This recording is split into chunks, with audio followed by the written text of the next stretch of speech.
here I try to illustrate 4 processes of the cellular respiration. First, glycolysis process. From one glucose we're going to make 2 pyruvate molecules, and those 2 pyruvate molecules are going to enter to the matrix of the mitochondria.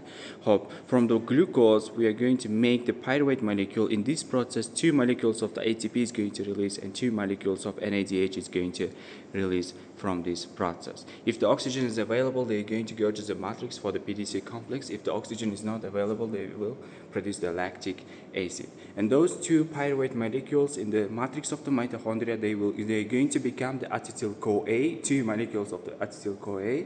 And because of this enzyme, which is called the coenzyme A, if the oxygen is available, and in this process 2 molecules of the carbon dioxide is going to release, one from first pyruvate, second is from the second pyruvate, and 2 molecules of the NADH is going to produce, 1 respectively to each one, and 2 NADH totally is produced in this process. No ATP is produced like in the glycolysis process.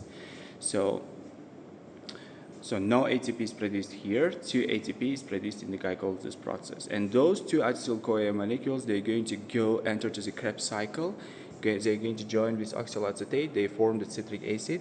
And totally from 2 acetyl-CoA, we're going to make 2 circles. And from each circle, we're going to release 3 NADH, 2 carbon dioxide, 1 ATP, 1 FADH2 molecules, which are electron carriers. But from 2 acetyl-CoA, we're going to make 6 NADH, 4 carbon dioxide, 2 ATP molecules, and 2 FADH2 molecules. And this is called the Krebs cycle. And before that was PDC complex. And both PDC complex and the Krebs cycle is happening in the matrix of the mitochondria. And in the inner membrane of the mitochondria, we have a special process which is called electron transport chain or oxidative phosphorylation. As you can see, this is the cytoplasm, and this is the matrix of the mitochondria, and this space is called intermembrane space. So as you can see, this is the complex 1, complex 2, complex 3, complex 4, and complex 5, which is ATP synthase, which makes the ATP molecule.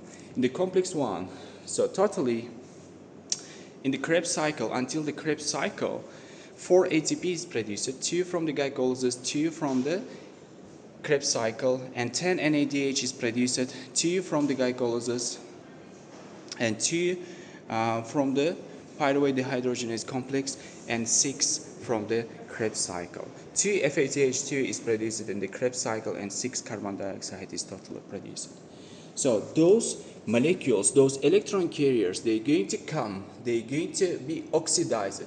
So NADH is going to be oxidized in the first complex, FADH2 is going to be oxidized in the second complex.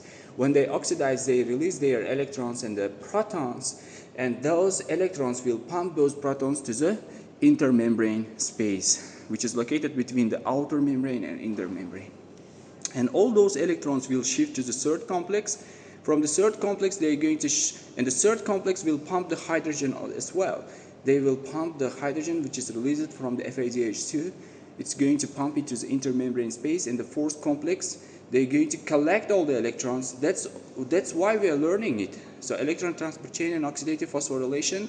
So oxygen is going to receive, this is the final electron acceptor. It's going to receive all the electrons, okay, from the fourth complex. And it's going to make the water molecule by joining with protons, with hydrogen.